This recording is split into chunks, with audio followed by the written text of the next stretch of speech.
Gente, só para eu poder finalizar aqui, eu resolvi passar primeiro o finalzinho aqui, ó, porque aí essa parte vai vir análise quant, que tem também essas etapas da análise de conteúdo, e também vai ter um passo a passo, mas aqui muito voltado, o final principalmente, as questões de tabulação, interpretação e reportar resultados, validação e replicabilidade. Então, como eu falei para vocês, quando você domina muito bem o processo de análise de conteúdo qualitativo, você depois vai conseguir estabelecer um processo muito mais fácil da análise quantitativa. Mas é importante ter conhecimentos estatísticos para isso. E se não tiver, ter parceria com alguém que tenha para fazer esses pequenos processos, né? Que a gente vai ter aqui, por exemplo, de teste de confiabilidade, tanto da codificação quanto o teste intermediário e final do corpus da pesquisa, a tabulação e aplicação de procedimentos estatísticos, né? Então, como a minha área não é a estatística, essa é a parte que eu menos entendo, que eu estou ainda fazendo o estudo, né? Eu estou estudando o manual do Sampaio, que eu falei para vocês ontem, que traz esse viés bem importante da análise quantitativa, tá? Mas eu destaquei lá do livro essas etapas aqui, porque ele vai, nesse trecho aqui, contemplar tanto a questão relacionada à análise de conteúdo que a gente acabou de ver, os 3 eixos principais e os passos, quanto introduzir no meio desses trechos a parte de amostragem, a parte de teste de confiabilidade, de tabulação e aplicação de procedimentos estatísticos. Então, você vai tanto poder fazer só uma estatística mais simples, né? Apresentando ali alguma demonstração do que foi encontrado, até métodos estatísticos mais sofisticados para fazer essa apresentação quantitativa desse material que vocês vão obter após seguir todos esses passos que a gente falou. Então, uma coisa que é interessante frisar na parte quant da análise é que ela prescinde de conhecimento e de domínio da técnica dentro de um processo sistematizado. Então, não adianta você chegar para falar para mim, mas eu só vou fazer uma análise, o resultado que eu vou trazer vai ser só quantitativo. Então, eu não vou nem aprender tudo isso que você falou, que é qualitativo. Não adianta, né? Você vai ter que saber fazer esses passos todos para que você possa chegar nesse processo de teste de confiabilidade e também tabulação e procedimentos estatísticos, certo? Gente, em relação a potencialidades, né? Então, a gente viu ali o uso de análise documental, a gente viu que eu acabei fazendo, e vocês vão ver agora no exemplo que eu vou trazer, a análise... vamos voltar aqui para lembrar. Análise de conjuntura, tudo isso como um processo agregador para minha metodologia. Né? Eu falei lá no começo que a gente tem que pensar que a nossa metodologia tem que ser suficiente para responder a nossa pergunta. Quanto mais a gente vai deixar a nossa pergunta complexa, mais complexa vai ser a metodologia que a gente vai usar e não necessariamente uma só. Então, a Goldenberg vai falar de aprofundamento e triangulação para metodologias qualitativas. Então, por isso que é interessante a gente fazer triangulação e aprofundamento não só do corpus da pesquisa, mas também dos métodos que a gente usa. Então, a gente vai pegar métodos diferentes e triangular esses métodos para que a gente consiga responder essas perguntas de pesquisa mais complexas, ok? Então, uma parte interessante que ela vai dizer, ao categorizar palavras ou expressões, contextualiza-se o antes, durante e depois do significado ali presente. Então, isso é bem importante para a gente ter como horizonte, enquanto a gente vai fazendo, inclusive, a criação de códigos e categorias, tá? E que seja facilmente verificável ou subentendido. A análise semântica em específico, ela vai falar dessa extração de texto, de trecho ou palavra, com seu verdadeiro conteúdo. Então, por exemplo, se dentro da análise de conteúdo, eu escolho dar um enfoque maior. A análise semântica é bem importante para que a gente consiga extrair muito mais do texto do que apenas codificar e categorizar, ok? E aí tem um trabalho a mais, que é estudar o que é análise semântica e aplicar a análise semântica nos trechos que você escolheu ou nos trechos nos quais as palavras que você escolheu estão incluídas. E isso vai dar profundidade da própria pesquisa qualitativa, tá, gente? Então, é importante que a gente observe esses processos dentro de objetividade, sistematização e qualidade da informação. Então, o tempo todo eu estou falando disso para que a gente não se perca, porque facilmente você acha que está fazendo uma análise de conteúdo e acaba pulando algumas etapas, e aí no final você vai perceber que não sistematizou. Então, o seu objetivo e ter uma informação de qualidade não vai fazer diferença se o teu processo não foi sistematizado, ok? Então, isso favorece a reprodutibilidade, a gente tem que pensar nisso quando faz ciência, cientificidade, que hoje as revistas e publicações e programas exigem, né? Ainda que a gente tenha a nossa subjetividade ali presente, porque a ideia é extrair da subjetividade todo o potencial dela em favor da pesquisa. Ela pode atrapalhar? Sim, né? Se você usa ela a partir de senso comum, por exemplo, ela pode atrapalhar. Mas se você está sistematizado, a tua subjetividade não vai interferir, não vai enviesar a tua pesquisa, tá? Algumas questões de fragilidade que a gente tem dentro do método. Então, a gente vai perceber que esse cunho subjetivo, ele pode ser uma das grandes fragilidades. Então, o eu do pesquisador, ele pode influenciar o objeto que é analisado. Então, por exemplo, eu falei com a Ana aqui da gente fazer uma análise das cartas papais, buscando aí o processo de fala, né, do conteúdo ali relativo ao aborto. Se eu sou favorável às políticas de legalização do aborto, eu posso ir para esse material muito influenciada e acabar utilizando ele com um viés que a subjetividade vai influenciar. E aí eu até passo batido, e é bem engraçado, assim, vou até dar um relato pessoal, que não me desabona em nada, mas, por exemplo, eu tenho um posicionamento político-ideológico que todo mundo que me segue nas redes sociais sabe, né? Conhece.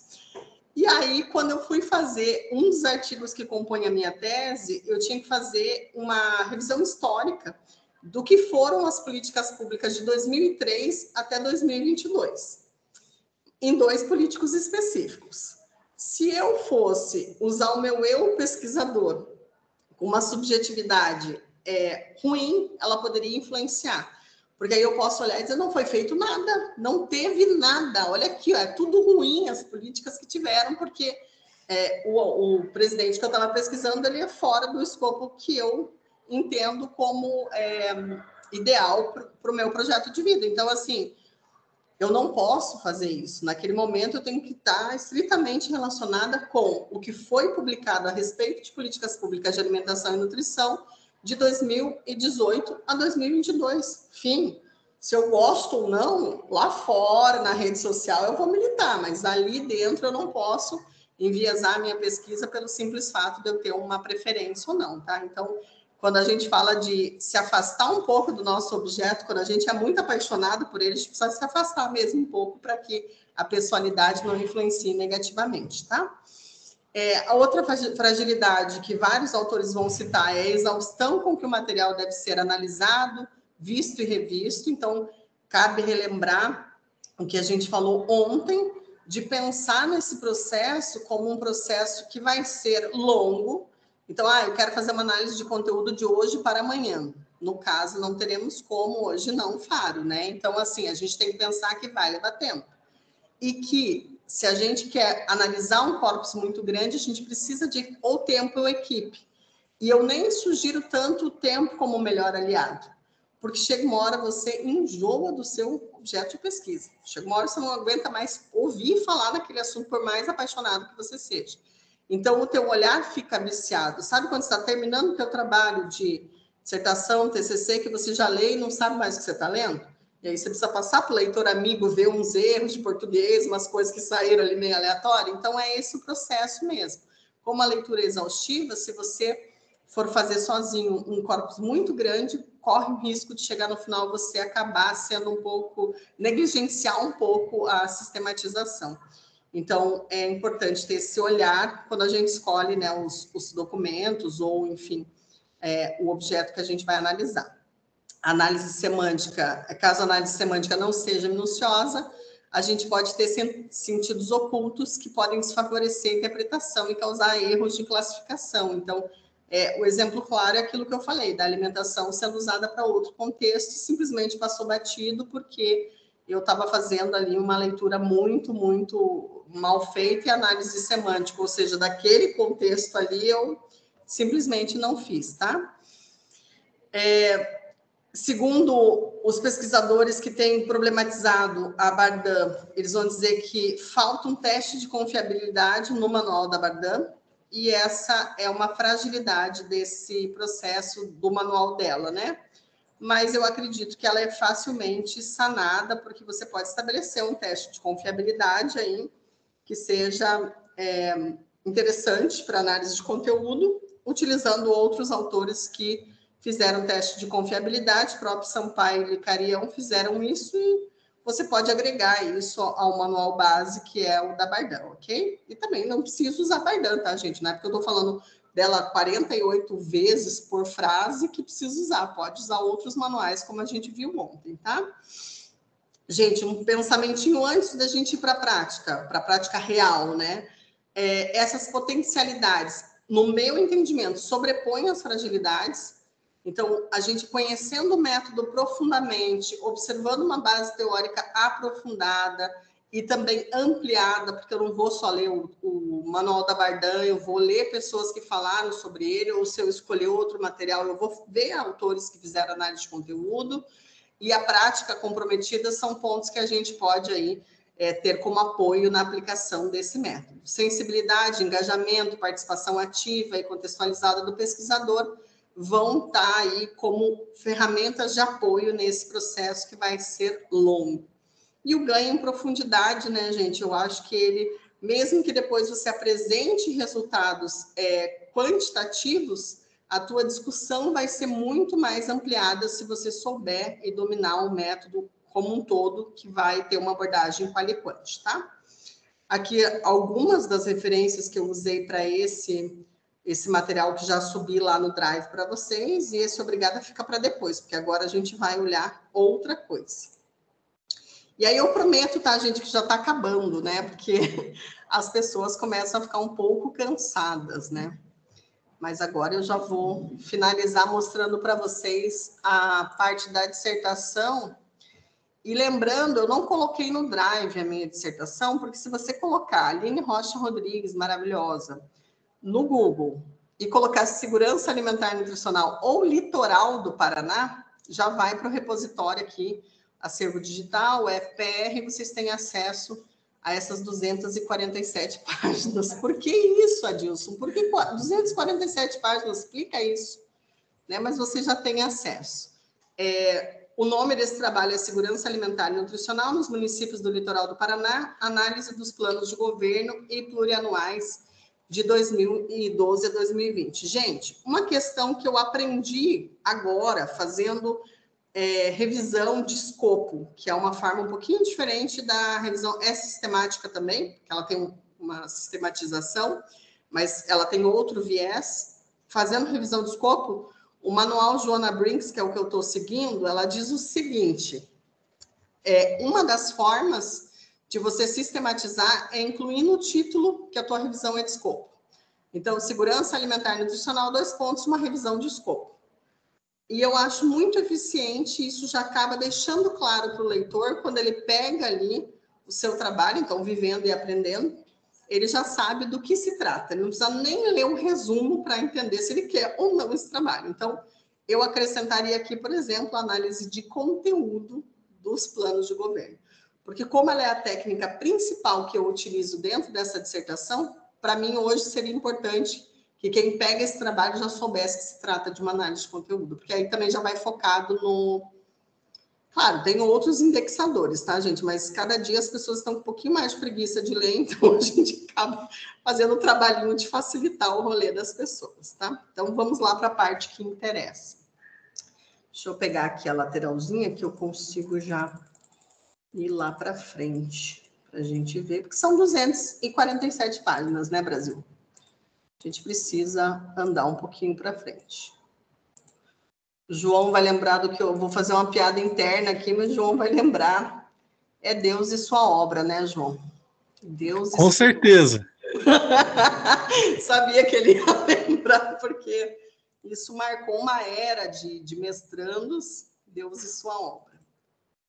Tá? Caracterização dos municípios. Ó, quando eu falo para vocês de análise de conjuntura, vou dizer aqui, ó, que na caracterização do litoral do Paraná, porque para nós que estávamos no litoral do Paraná era muito tranquilo, né? Falar litoral do Paraná. Todo mundo sabia quantos municípios tinham, onde é que ficava, Biriri, Bororó. Para quem vai ler isso lá no Acre, não fazia nenhum sentido o litoral do Paraná. Então, eu fiz uma pequena caracterização que me ajudou na análise de conjuntura.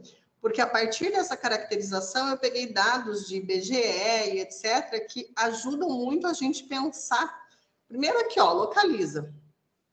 Que lugar estamos, né? Aqui. Nesse buraquinho aqui, bem pequenininho, é aqui que nós estamos. E esses dados que eu fui trazendo aqui, ó, de censo, é claro que eu trabalhei em 2020, gente, com censo de 2010, tive que trabalhar com estimativa, mas aceita que é o Brasil que nós vivemos, né? Vou fazer o quê? Não gosto de trabalhar com censo e estimativa com quase 10 anos de diferença, mas é o que tínhamos para oferecer. E isso traz um olhar para a gente, por exemplo, ó, de que Paranaguá é um município gigantesco perto dos outros que são muito parecidos, exceto Guaraqueçaba, que é um município muito pequenininho. Então, assim, a gente consegue ter essa análise de conjuntura, localização geográfica. Então, é importante vocês pensarem nisso quando estão fazendo análise de conteúdo, tá? Então, aí fui trazendo questões relacionadas a PIB, biriri, bororó. Ó, aqui qual que é a escolaridade, analfabetismo, saneamento básico, porque para a segurança alimentar e nutricional, esses dados me interessavam para depois colocar a discussão lá. Não vou passar o caminho metodológico, mas depois quem tiver tempo e paciência pode ler, porque aí eu trago também cada uma das metodologias que eu utilizei, ó, revisão de literatura narrativa, análise de conteúdo e pesquisa documental. Para cada um dos objetivos, tá? Eu vou colocando quais são as metodologias que eu faço, tá? Vamos pular esta parte e vamos ao que interessa. Não. Um momento. Aqui, ó, gente, essa figura é bem interessante para pensar as categorias de análise. Como eu falei para vocês, eu não segui um caminho exatamente caminho. A minha categoria de pré-análise, da qual eu gerei códigos, é o artigo 3º da LOSAN, que define segurança alimentar e nutricional. Depois eu vou com essa LOSAN para a exploração do material, planos de governo e planos plurianuais. Só que quando eu faço categorização para análise, eu uso uma referência de Silva Filho, que traz definições do que podem ser políticas públicas para a segurança alimentar e nutricional, no escopo um pouco mais ampliado. Então, eu faço 2 tipos de categorização. Então, é bem diferente, um pouquinho diferente. Aqui o processo que eu fiz, né, E aí também tem isso, ó, gente. Lembra que eu falei da apresentação de dados que às vezes fica meio bugado? Eu mesma buguei aqui, ó. Fiz um fluxograma que está um pouco confuso, porque ele deveria ir meio que acima, daí chega uma hora que você já não entende um pouco das setas, né? A princípio está indo nesse sentido aqui, mas então a gente pode rever também e melhorar algumas coisas que a gente não estava fazendo tão bem feito. Depois a gente vai estudando mais e vai fazendo. Aqui, ó, gente, as categorias que eu falei para vocês, ó. Quando eu vou fazer aquela primeira categorização, tá? LOSAN com as palavras-chave contidas na definição de SAM. Como que a gente tira a palavra-chave? Ó, tá aqui em cima, cadê não, peraí.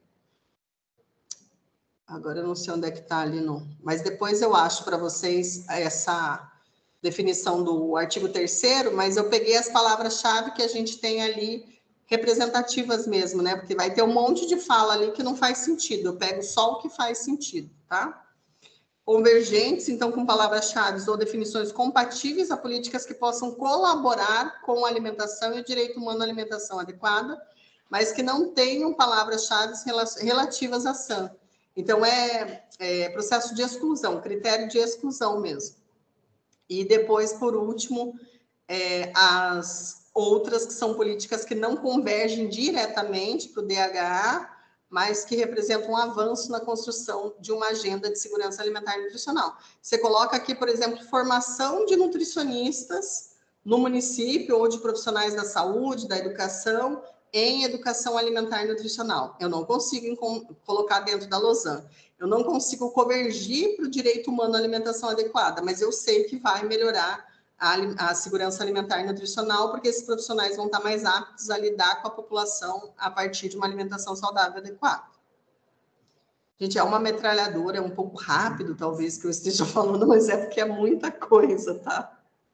Quando você olha que são 9 horas, assim, você começa a ter um pouco de desespero. Ó, gente, aqui que eu falei para vocês, do plano plurianual e o cuidado de pensar se o documento é uma coisa só ou se ele é desdobrado. Então, eu pego LOA, LDO e QDD para cada um dos PPAs. Então, é bem importante pensar nesse projeto ampliado. Que documento que você está usando? E aí a análise documental te ajuda nisso. Porque quando você faz aquela organização bibliográfica do material, você consegue perceber se aquele material ele é unitário ou se ele vai ter alguns componentes que são totalmente ligados, né? LOA, LDO e QDD tem que estar ali. Não tem como, né? Aqui. Então, agora chegamos no que realmente importa, tá? Todas as outras 100 páginas antes pode queimar, pode apagar, né? Mas a gente observa aqui. Então, aqui eu fui fazendo essa observação. Então, o que eu trouxe aqui como resultado? Eu optei não colocar nos anexos, tá? Eu optei colocar aqui porque os grifos já remetem ao que eu encontrei dentro de uma proposta completa. E aqui eu trabalhei com propostas, no geral, completas, tá? Não só trechos que dizem respeito. Isso aqui é possível virar? Ah, é possível virar, Brasil. Fica muito mais fácil. Então, o que acontece? Eu pego aqui, ó, o João Ubirajara e o José Paulo, que são, no ano de 2012, candidatos do município de Antonina. Dentro do programa inteiro de governo do João Ubirajara, eu tenho apenas 2 propostas relacionadas à segurança alimentar e nutricional. Horta, feira, que ele coloca tudo junto, né? Porque o nome é Projeto da Horta para Sua Mesa, e ele explica que é uma feira permanente. Incentivo total ao agricultor antoninense. Lembrem que depois a gente pode excluir ou não, se for interpretado como incentivo total. Nessa aqui, eu utilizei por quê? Porque eu vou ter uma classificação secundária, que é do tipo de política pública, se ela é realmente uma política pública ou ela é só um discurso retórico, tá? Aí do Paulo, da mesma forma, ó, e aí a gente já tem uma diferença muito grande, né? E todos esses trechos que estão em negrito, eles são códigos. Então, os meus códigos estão em negrito dentro dos trechos que eu busquei analisar. E aí depois eu vou categorizar se são códigos contidos na SAM, na Convergente ou na outras. Essa é a parte importante de fazer. Isso aqui já foi depois de leitura flutuante, tá, gente? Na segunda fase da análise de conteúdo. Não vou passar um por um, porque aí aqui vem todos os municípios no ano de 2012. Ó, aqueles que não continham, mesmo assim, eles estão, porque eu vou fazer uma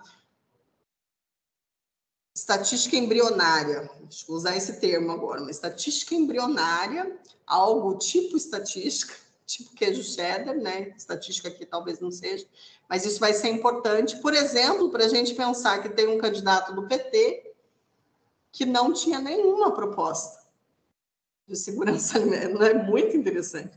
Isso que eu falo, quando você observa a conjuntura, mas aí você está falando de Paranaguá, e aí você também vai pensar quem é Paranaguá na fila do pão, então isso é bem interessante para a gente pensar. E aí eu venho para 2016, e por que daí eu faço essa análise toda cruzada?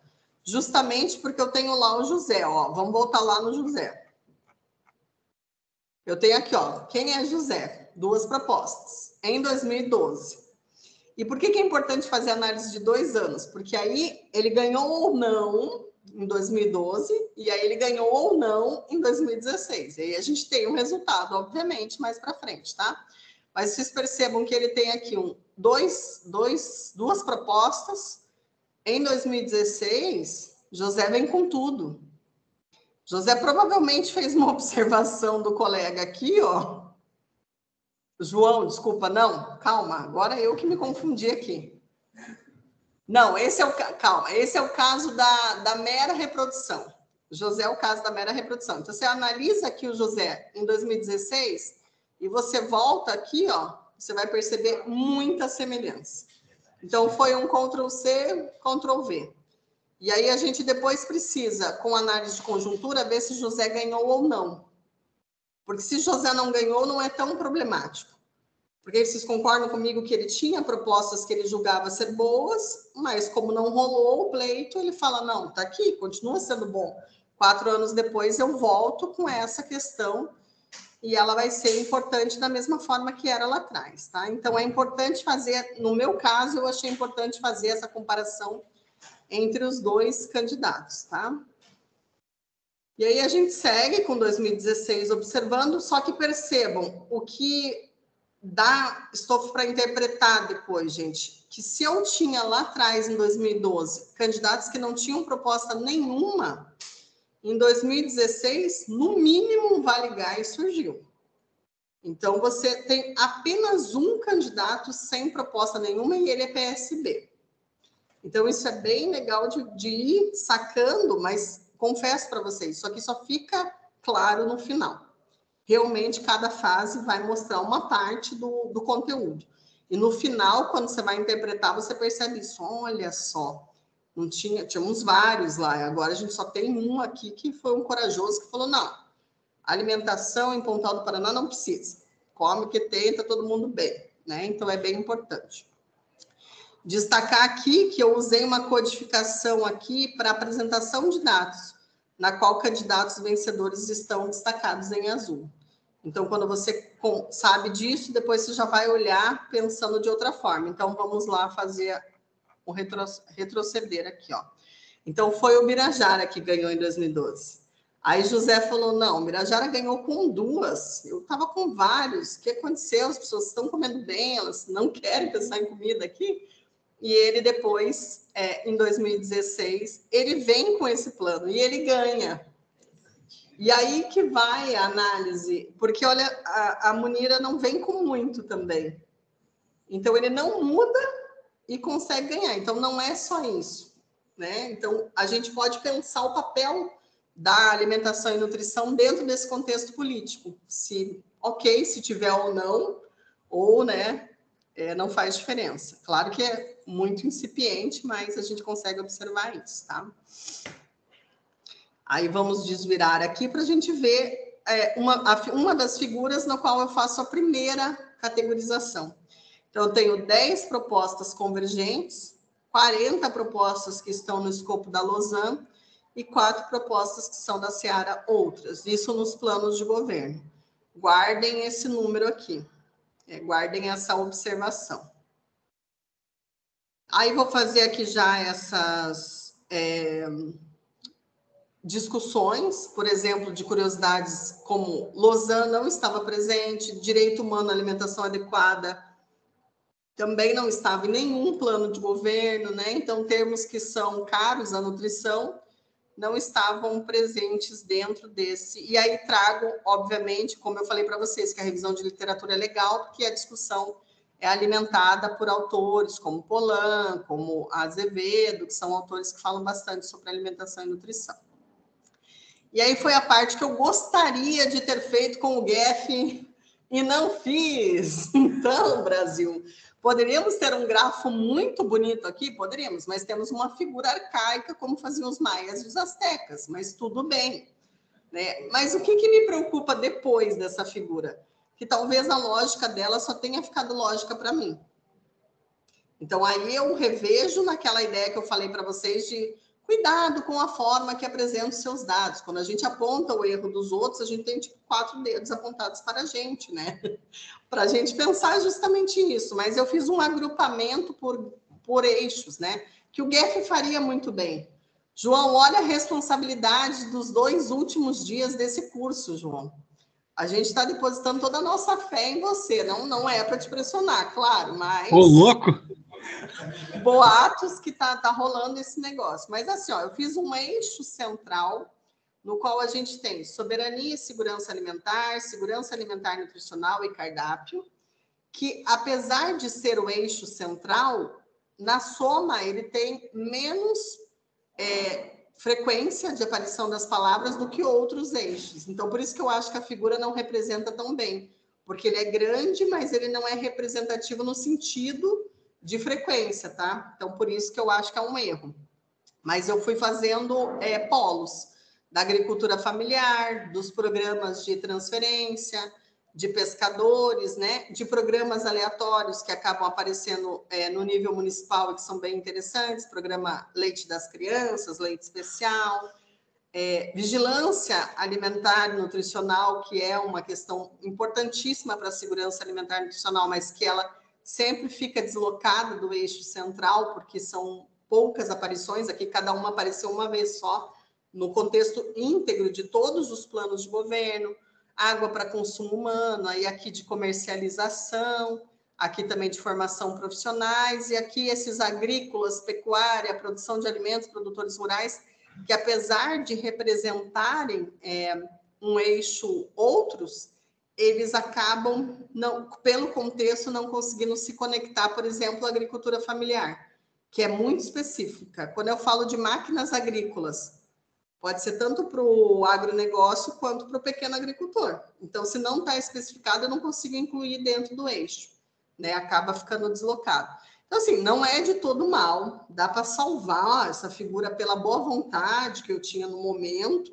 A gente estava praticamente vivendo uma pandemia, então eu estava, né, assim, vivendo um momento, né, gente? Então eu tentei, eu dei o meu melhor. Mas a representação poderia ser outra. Essa aqui está muito colagem, assim, pegue suas canetas coloridas e vamos fazer um desenho. Está bem artesanal. Mas dá para a gente perceber aí uma ideia. E eu acho que no Geff ficaria muito melhor.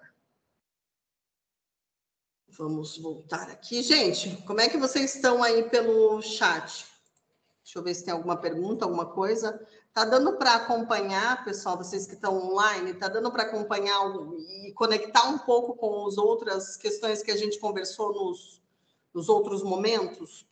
Como é que estamos? João, Cleide, sim, beleza. Então, seguimos aqui. Aí eu descrevo também um pouco, né? E isso aqui poderia estar na metodologia? Sim, mas eu acho mais coerente estar aqui para justamente a pessoa que olhou para a figura e falou: meu Deus, o que aconteceu aqui? Como isso surgiu? Tenha, no mínimo, uma pequena, breve explicação, que são nichos de afinidade, que estavam presentes no corpus dos planos de governo, e que esses foram agregados num documento único, 2012, 2016, que eu transformei num documento único, tá?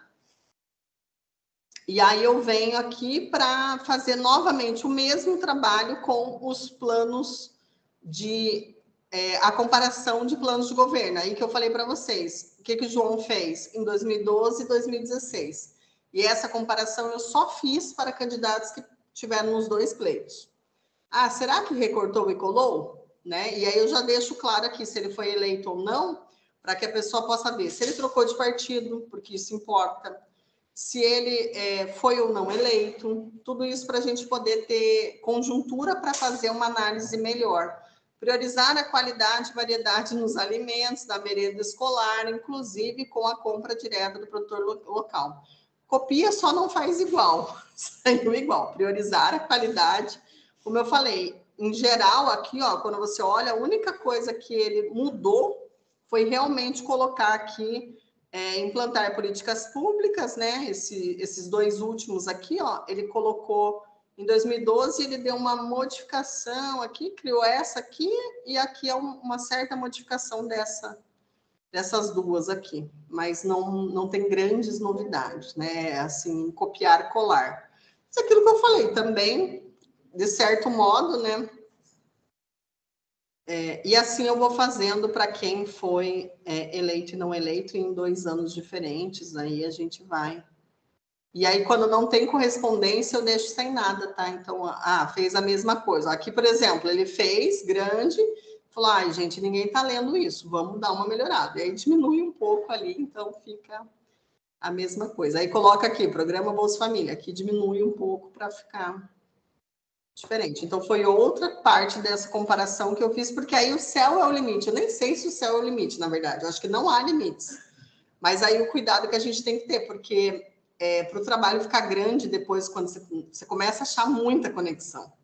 E aí é bom, assim, você ter alguém que vem e fala, volta, filho, vem aqui, senta aqui, vamos conversar. Porque senão você começa a fazer muita comparação e gera muita coisa, dá muito material, dá material para você fazer 50 trabalhos com o mesmo corpus, assim, é bem legal. Tá, isso já vimos, vamos lá para outra parte, gente.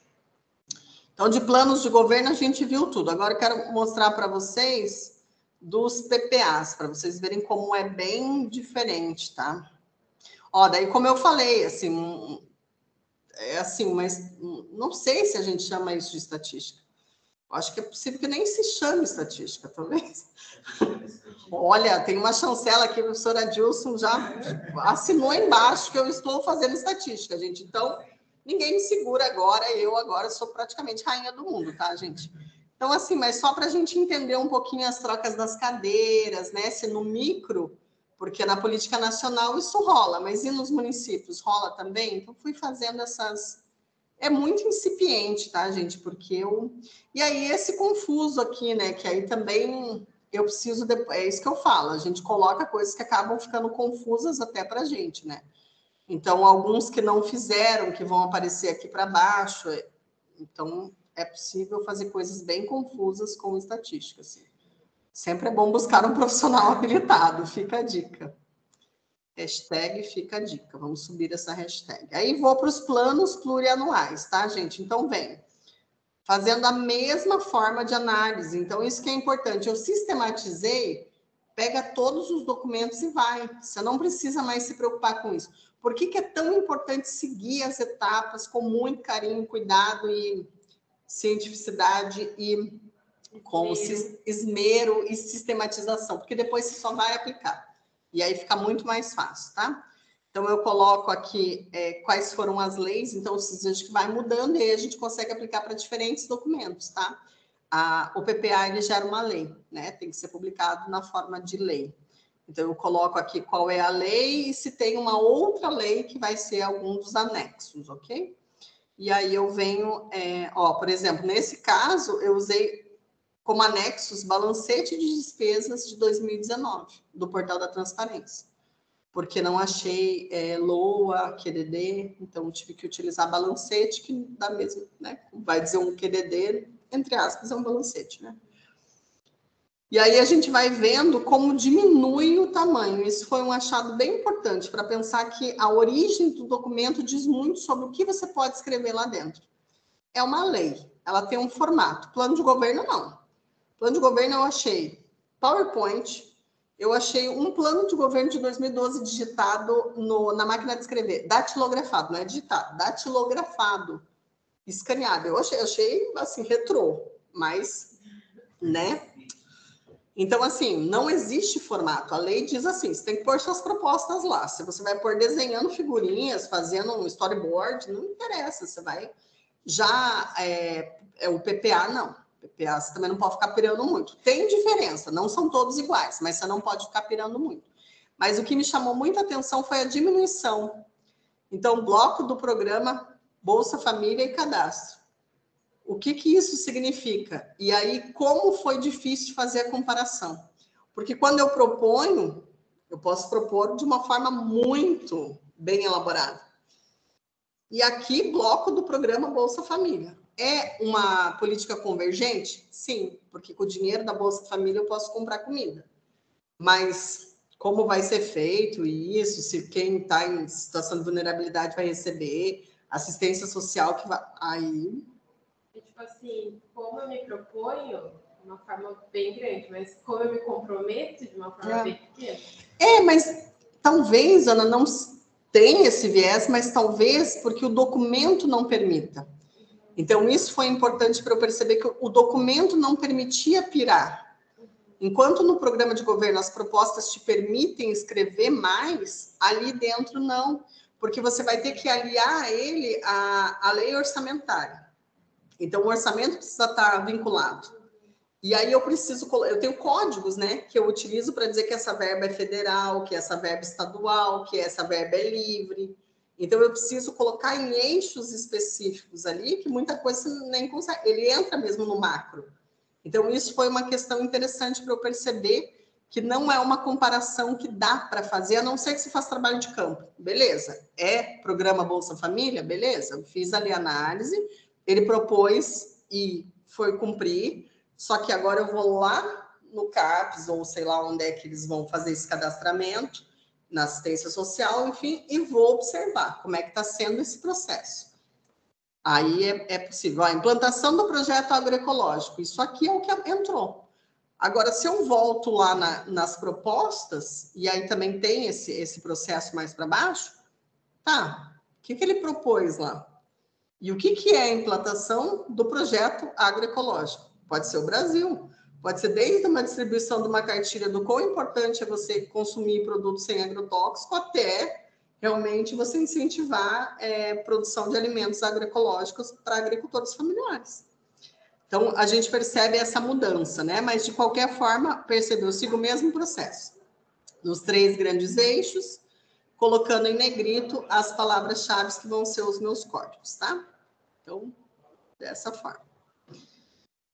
Venho para todos os partidos, e aí o que importa? Aí aqui, ó, que eu falei para vocês. Então, se a gente tinha lá 40, 10 e agora eu só não vou me lembrar das outras, 4? Provavelmente isso, a Ana está aqui sendo a minha mente ativa e bem hidratada. A gente vai pensar aqui, ó, de Lausanne 26, de Convergentes 12 e de outras 3. E ao que eu atribuo essa diminuição? Ah, então eles prometeram muito e fizeram pouco? Não. Depois, quando eu for discutir isso, vai ficar claro que o documento não permite. Então, se eu coloco numa frase 4 palavras-chave, muitas vezes, relacionadas a isso, eu coloco 4 propostas em um bloco, como o bloco do Bolsa Família. Então, eu unifico propostas em blocos, e por isso há uma diminuição dessas propostas quando a gente vai para o PPA. Não significa, por exemplo, que eles prometem e não cumprem. Né? Existe esse processo para a gente pensar. E aí vem aqui a maravilhosa figura feita à mão, colorida com lápis Faber-Castell, me patrocina. Olha aqui, ó.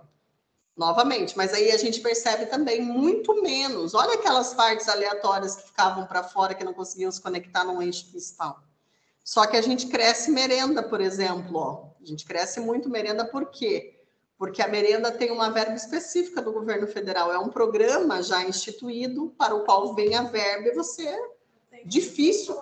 Tem gente que devolve, não utiliza, usa só a verba, é direito, tem que fazer, tem gente que não usa a verba federal, mas é muito pouco. Você encontra um município em 1 milhão, né?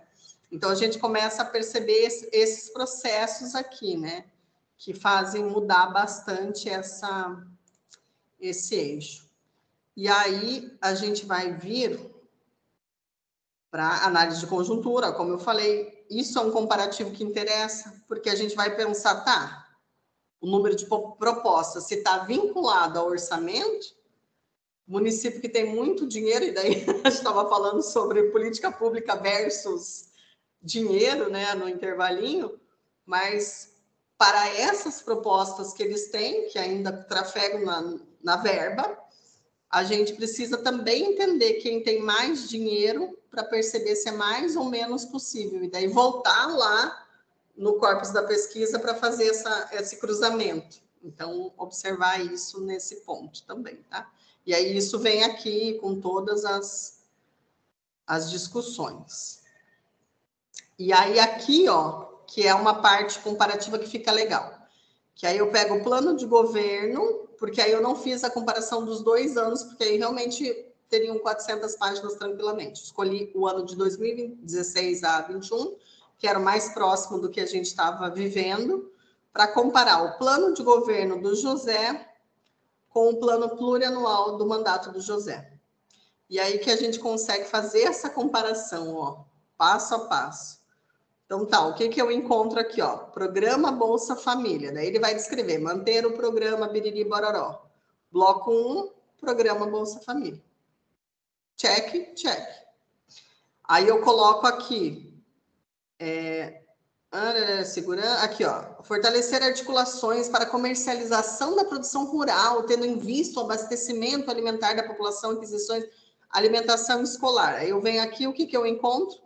Manutenção da educação, material, bem ou serviço para distribuição gratuita, merenda escolar, aquisição de alimentos. Só se eu fosse em loco, eu ia conseguir observar se ele realmente motivou a agricultura familiar a fornecer para o PENAR, ou não. Eu não conseguiria fazer isso pelo documento. O documento é um pouco frio nesse sentido, porque ele não vai dar essa vazão. Mas também é aquilo que eu digo, às vezes você mira no que viu, acerta no que não viu, e também é bem legal a gente pensar nisso quando a gente fala de comparação de documentos. Porque, tudo bem, eu não posso fazer essa comparação, mas então, qual é o caminho da população? Para perceber se o candidato prometeu e cumpriu ou não. Que caminho é esse? Esse caminho, ele é factível? Eu posso largar tudo da minha vida e viver atrás do homem lá para ver se ele está... Sabe, a gente criar outros mecanismos. Eu acho que a pesquisa em si, ela fomenta a gente pensar outras formas de apresentar para a população o que você prometeu e o que você cumpriu de uma forma mais clara, em linguagem cidadã, por exemplo. Isso é bem legal para a gente pensar. Mas então esse quadrinho aqui, ele traz essa comparação, que aí você pode fazer de 2 formas, proposta a proposta ou palavra-chave mesmo. Apareceu aqui merenda escolar, tem equivalência aqui embaixo? Vai ter alimentos dentro da educação, mas não tem a mesma equivalência, né? Então a gente vai perceber dessa forma, tá? Então essa foi essa segunda análise, e aí nós vamos lá para a última comparação, que foi o que eu falei, que eu fiz uma categorização secundária, tá? Então esse aqui tá tudo dentro da categorização primária. Na categorização secundária, eu fiz esse eixo aqui, ó. Segundo filho e segundo professor Sec.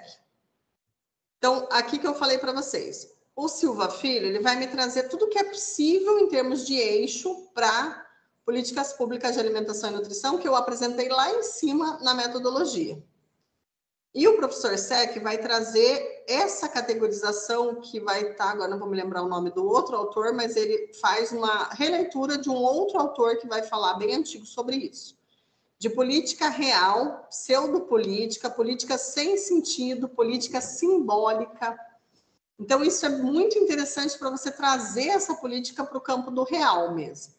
Ok, é uma política que dá para efetivar? Criação de um programa da horta para a sua mesa, uma feira permanente no centro da cidade? Dá para ser uma política real. Mas por que ela entra aqui para mim como pseudopolítica também? Porque ela é muito aberta. Então, quando eu interpreto, além das palavras-chave, o contexto todo, eu consigo perceber que ela é muito aberta. Então, ela não diz em que local vai ser isso, tipo, centro da cidade, ok. E aí? Que centro da cidade é essa? Existe uma periodicidade? É de produtores rurais? É do SEASA? É do quê? Então, há uma certa pseudopolítica. Lembrando que isso aqui está definido lá no marco teórico, tá? Para você depois, para você quando ler na íntegra, poder entender o que significa uma política real, o que significa uma política sem sentido e etc. E assim eu vou fazendo essa categorização secundária. O que me chamou a atenção? Que no eixo do Silva Filho, você consegue colocar uma política dentro de 2 eixos diferentes. E isso também pode gerar uma certa confusão ou não. Se a gente pensar na perspectiva que a segurança alimentar e nutricional, ela é bem ampla, né? Então, eu vou ter aqui, ó, política pública no marco da segurança alimentar e nutricional, por quê? A gente sabe que quanto mais produtos de origem natural, chamado in natura, e minimamente processado, melhor vai ser a nossa alimentação. E uma feira da horta para a mesa não tem mais in natura do que isso, né? O alface chega a vir gritando ali para a mesa, né? Então, mas também é uma política de desenvolvimento rural. Porque se esse agricultor tem um local mais adequado e mais justo para vender o seu alimento, ele acaba desenvolvendo a localidade, porque esse dinheiro retorna lá para benefício dessa comunidade. Então, por esse motivo, ela pode ser elencada em mais de um eixo que não só. Claro que pode. Essa tabela aqui, ela é a partir do PPA ou do governo? Ela é a partir do plano de governo e depois eu faço também no PPA. Eu faço análise das duas. Mas poderia fazer de uma só. Eu optei fazer das duas, mas poderia ser só uma.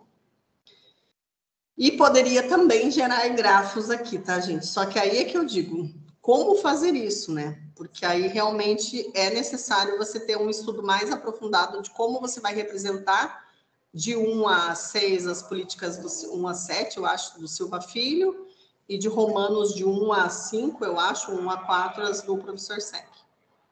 Então, acaba tendo esse processo. Mas fiz isso para todos. E é interessante, eu acho que talvez fazer uma análise aqui de, por exemplo, dentro do programa do fulano de tal, quantas políticas são reais? Isso eu acho que faltou de fazer, porque eu já estava também exausta, né? Já não sabia mais onde eu vivia, que roupa eu usava, que eu comia. Mas por isso que eu estou falando que a gente também tem que cuidar quando a gente quer ser muito ambicioso com um projeto, porque aí também depois chega no final você não dá conta. Se eu tivesse uma equipe trabalhando aqui, seria muito mais fácil fazer esse processo. Mas eu gostaria de saber dentro porque aí eu fiz geral, né? Mas eu poderia fazer para cada governante quanto que ele propôs real, pseudopolítica, política sem sentido, para a gente ver que conexão com a realidade o programa de governo dessa criatura tem. Tipo, tá, fiz um programa que é lindo, mas é totalmente desconectado. Será que, né? Então, faltou essa parte aí, inclusive, ó, abertura...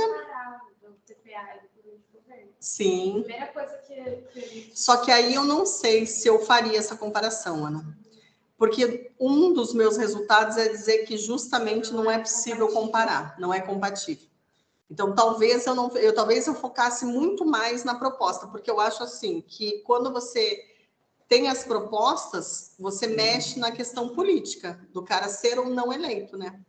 Entre aspas, né? Isso para a seara da alimentação e nutrição, que nem é o todo, mas para quem se interessa por essa área, é legal. Do PPA, eu acho bem complicado fazer essa comparação, justamente por não encontrar equivalência. Eu teria que usar uma outra forma de observar para poder fazer. Talvez ser por proporção, sabe? Do PPA? Dos dois documentos. Uhum. Mesmo nessa questão de o quanto que é uma política real e o quanto que é uma política, das outras categorizações, e até entendendo, assim, depois... Talvez por similaridade? Isso. Talvez por similaridade. Então, incluo dentro daquele eixo de gastos, só que aí que é o grande problema de incluir, porque eu não vou ter certeza que foi efetivada daquela forma. Então, isso que eu falei, quando eu coloco ali que tem gastos com a alimentação escolar, ok, a gente sabe que tem que ter, mas se o alimento foi comprado da agricultura familiar e se ele gastou mais do que os 30% da lei prevê, eu não consigo ver isso aí. Se eu não for lá nos documentos anexos e fazer todo um levantamento muito mais... Mas vou reformular minha pergunta. Tá. Por exemplo, qual a porcentagem de política real que o plano de governo do candidato apresentou e depois o PPA também apresentou? Então, eu acho que eu menti para você a hora que eu falei. Já vou responder a tua pergunta. Eu só vou olhar aqui, por exemplo, eu acho que eu não fiz dos PPAs. Vamos ver. Aqui, ó. Aqui nível... 212. Eu fiz dos PPAs, gente. Então, eu enlouqueci. Nesse momento, eu acredito que eu tenha surtado. Possivelmente eu tenha surtado, mas não, porque tá certo, ó. Aqui eu coloquei, o programa Bolsa Família é um programa instituído que a gente sabe que existe e sabe como funciona.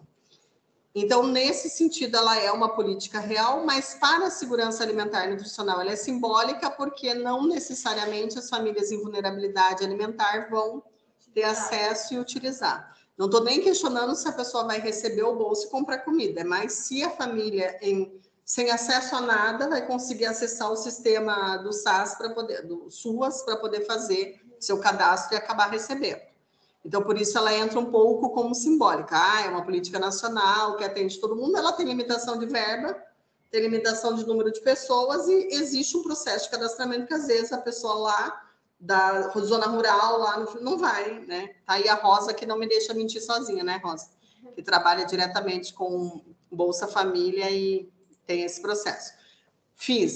Daria para fazer então, Ana, mas eu acho um pouquinho perigoso. Acho um pouquinho perigoso porque talvez ele não forneça um dado real no final. Então, acho que aqui é mais especulativo do que realmente robusto em termos de teoria, sabe? Realmente eu conseguir auferir aqui que tem essa porcentagem de política real. Porque aí, nesse ponto, a subjetividade ela está baseada na teoria, como eu falei, eu conheço o sistema do Bolsa Família, eu sei que algumas famílias podem ou não acessar, porque eu sei qual é o fluxo para entrar no programa. Mas eu não posso dizer que ele não efetivou.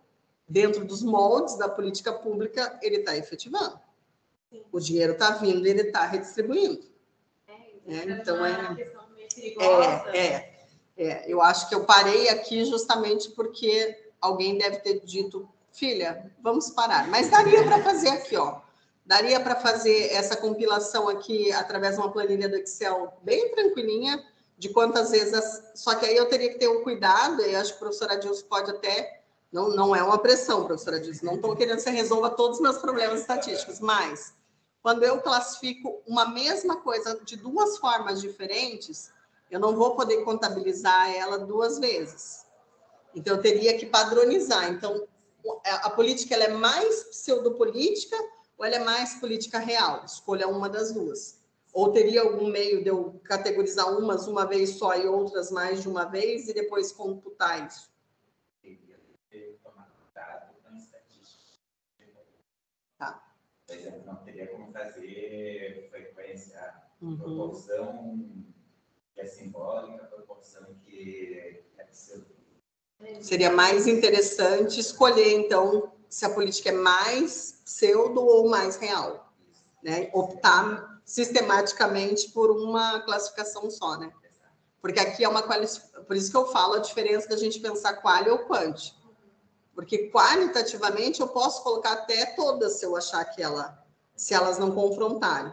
Mas quantitativamente pode dar confusão na hora de você compilar os dados. Ah, entendi. Não sabemos fazer no caso, então não tivemos. Essas bolas, uma superposta. Ah, legal. Então, por isso que é interessante, é isso que eu falo. Você consegue extrair muito de um trabalho, às vezes, conversando com quem entende um pouco mais de uma área que você não entende. Porque, às vezes, isso não passa nem na cabeça de quem está olhando qualitativamente, né? Então, isso que é legal.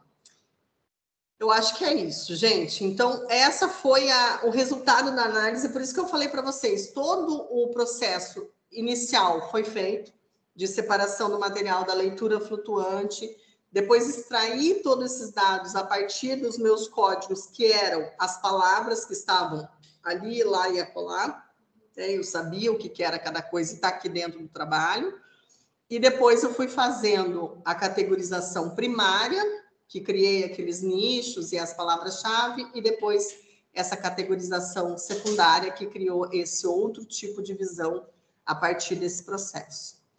Então, foi dessa forma que eu consegui estabelecer a análise de conteúdo dentro deste material específico e chegar a inferências de que, por exemplo, não dá para comparar. A comparação precisa de outra metodologia. Isso é bem legal também. Você, ao final... Porque muito da pesquisa, a gente acaba escolhendo um método e, às vezes, achando, escolhi esse método aqui, daí eu errei, agora eu vou abandonar o curso, porque, como que eu vou publicar dizendo que eu escolhi um método errado? Ele não é um método errado. Ele só foi insuficiente para todo o meu corpus da pesquisa, né, por uma especificidade do PPA. Então, eu poderia, por exemplo, achar outra metodologia que desse conta de analisar o PPA de uma forma diferente, que seria a visita em loco lá e entrevistar atores sociais, ou pegar balancetes e fazer a verificação deles, mas não com análise de conteúdo, com outro tipo de análise. E aí sim confrontar os dois dados, que aí não tem problema nenhum, a gente vai triangular os métodos, né? Mas ok, eu fiz, chegou no final, para quem for desdobrar o meu trabalho, porque a gente tem que pensar isso também. Nenhum trabalho se esgota em si mesmo. Eu acabei, então vamos apenas deixar na gaveta, ali no acervo digital, e nunca mais se fala nisso, né? Não, você sempre abre possibilidades. Então, nas considerações finais, bota lá qual que foi a abertura para outros trabalhos, né? Alguém que interessa, fala, eu vou pegar isso aqui, me interessou. Eu vou pensar num jeito de conseguir comparar os dois em porcentagem de política real, pseudopolítica, né? Ou vou fazer isso na área da educação e pensar uma forma de comparar o que foi proposto e o que foi efetivado, né? E isso vai fazendo a ciência caminhar, né? Então, a gente erra acertando, de certa forma, porque ninguém prevê. Você não tem um trabalho dado, você vai descobrindo conforme você faz, né? É muito importante isso, em termos metodológicos, tem que conhecer até onde o trabalho conseguiu ir e as limitações. Claro. Limitações metodológicas. Com certeza. Na verdade, é muito melhor isso do que fazer o oposto, que às vezes é comum até. O teu método ele tem limitações e o pesquisador vai lá e tenta vender mais do que fingir que deu tudo certo só para comprovar a hipótese, né? Isso vai enviesar um trabalho por um certo ego, né? Do pesquisador. Eu sou bem tranquila nesse sentido, assim, porque eu entendo que a gente, e aquilo que eu digo, a gente domina o método de uma forma, mas depois você vai revendo e percebendo que você, se continuar estudando, vai se apropriar mais e vai melhorar o seu jeito de fazer. Gente, perguntas agora. Como eu falei para vocês, a dissertação eu não subi, porque para não ficar muito lotado o Drive, mas ela é acessível para qualquer pessoa que quiser, digitando Aline Rocha Rodrigues, ou posso até copiar aqui o link e colocar aqui no chat, vocês conseguem acessar ela tranquilamente pelo repositório da Federal. Quando vocês leem ela na íntegra, é longa, né? Quase 250 páginas, mas se vocês lerem o método e os resultados e discussões, já conseguem ter uma ideia de como eu segui esse caminho, mas com todo o material que eu coloquei lá para vocês. E aí agora, não vai dar tempo, obviamente que não vai dar tempo daquele segundo material, mas eu vou botar ele no Drive também, porque nesse segundo material está bem detalhadinho e vocês podem usar esse slide para fazer esse trabalho com os materiais de vocês. Me coloco à disposição para as dúvidas que vocês tiverem. Lembrando que a partir de amanhã a gente começa, então, a ver o GEF com o João Batista.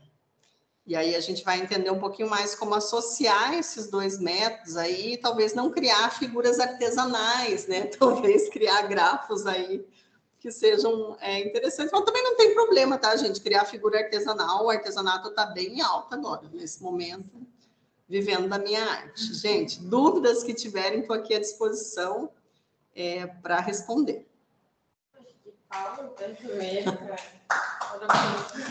No presencial tá super animado, gente. Vocês que estão virtualmente, se animem aí, porque aqui tá bem animado. Uhul!